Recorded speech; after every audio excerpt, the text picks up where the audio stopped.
Hey YouTube, today is Friday, July 24th, 25th.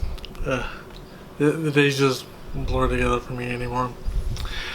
Anyway, today is going to be a lunar eclipse, and it is going to be the longest full lunar eclipse of the century. So I thought that we would talk a little bit about it.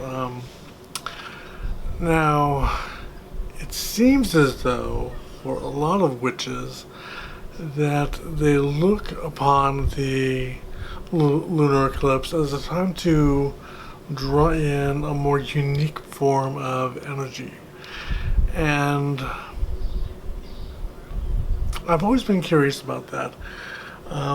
In fact, I would really like to know what you do during a lunar eclipse. You know, how you celebrate it, what sort of unique energies and potential you think it has. Because I'd actually researched this quite a while ago at the request of a dear friend of mine, my best friend in college at the time. And what I found in general was that the lunar eclipse really portended tragedy. In almost every culture, it was, a time of great foreboding. In fact, the last time that the full moon, or the last time that a lunar eclipse occurred during Mercury retrograde, I almost lost the book I was writing twice within the same 24-hour period. So this year, hedging my bets, I made I dubbed it, because it had been a while, and the last time I'd almost lost it, I would have lost about 8 years of writing and research and planning. So I was bad enough to do it this time. Anyway, I really wanted to get to the heart of what a lunar eclipse meant to other cultures. I really don't know where the concept of calling it a blood moon came from. It's a totally modern phenomenon. In fact, the term blood moon specifically refers to the full moon of the month of October, which is a Saxon thing. The Saxon called the October moon the blood moon, or the blot moon, because it was just associated with the time of meat, of sacrifice, of when meat was cut up and stored away for the winter. But for some reason, within the last few years, witches and culture in general has really been calling the lunar eclipse the blood moon for some reason. Now, while you could say the blood is on the moon, as they do in the film Practical Magic, it's not really the blood moon, because each full moon has a different name depending on what month it occurs in. Let's see. Yeah, I've got just a bit of notes here from that old blog that I had written several years ago that I am going to be referring to throughout the course of this video. Generally speaking, the full moon seems to have been, or the lunar eclipse seems to have been regarded as a violation of natural order that was set in motion by the new moon. Especially to cultures that had a lunar calendar rather than a solar calendar, it might have specifically portended calamity or disaster in the month immediately following the lunar eclipse. In fact, the term eclipse comes from the Greek word eklypsis, which means abandoned or abandonment, and suggests the severing of the natural order of the moon from humanity, in a sense. Several cultures, from the Maasai from Kenya in Africa, And even the Maasai would actually throw sand into the air during the lunar eclipse to ward against calamity, while in native North America they would shoot fiery arrows into the air, all really in an attempt to dissuade the creature that was believed to be devouring the moon's light at this time. Natives of far eastern Russia in their peninsula would actually brandish token flames from their domestic hearth, which they personified as a goddess at this time, while in Venezuela they would carefully bury their hearth flame in soil or sand to guard it from going out in case the fire within the moon should be extinguished. The Romans also threw firebrands in the air and marched with torches at this time, while the Hindus, much like the native North American cultures, would bang pots and pans to make a lot of noise to frighten off the spectral predator that they believed was devouring the moon's light. Also, in ancient China, they would similarly bang mirrors to the same effect.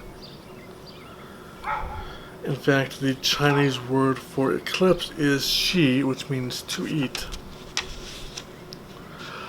Cultures that could actually calculate the lunar eclipse, like the Celts, may have viewed it as a sign of dread. The Celts were renowned for building piers with sacred woods in preparation for the lunar eclipse across bogs and causeways.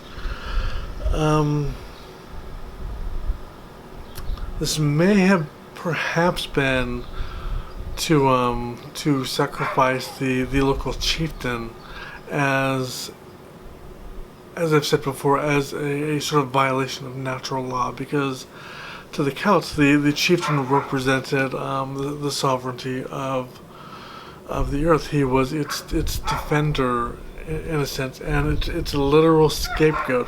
So if a calamity happened to the tribe, then the chieftain was directly held accountable and was deposed from the throne, after which the local high priestess or druidess was free to choose another chieftain for the community and remarry, because it was only through her that the chieftain could ascend the throne. In Babylon, the priests of the city of Urk prayed to their moon deity to spare their city from calamity during a lunar eclipse. And in general, the moon was thought to have been devoured or eaten during an eclipse by a variety of different creatures, and by devouring the moon, the red color was thought to be the moon's blood. So it's at this time that the moon was thought to have been devoured by jaguars, lions, rattlesnakes, wolves, large dogs, large fish, fire dogs, giant birds or giant bats, ants, spirits of the dead, dragons, vampires, werewolves, witches, and man-eating creatures. Norse mythology tells us that the moon god Mani was once devoured by a large wolf by the name Hati, which means hatred. In fact, Mani's own dog may have been an identity of this large wolf called Hati, because the Mani's dog was also renowned for devouring corpses and the moon and staining the sky red with blood. The Altaic Tartars of Eastern Europe believed that the moon was attacked at this time by a vampire who lived on a star.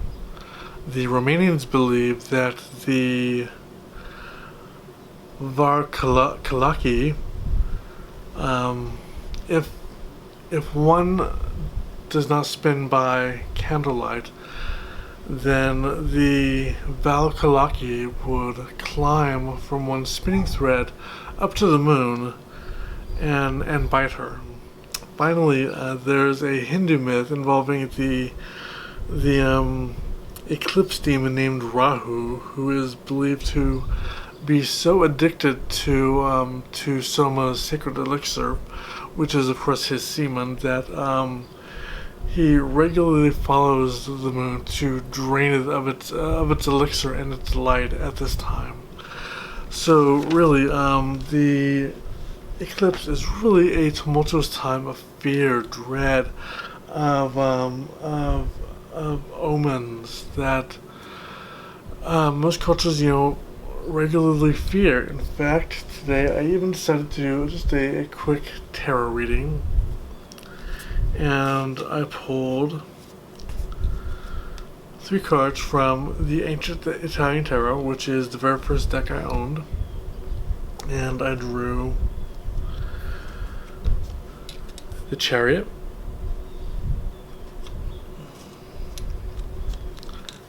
the Hierophant,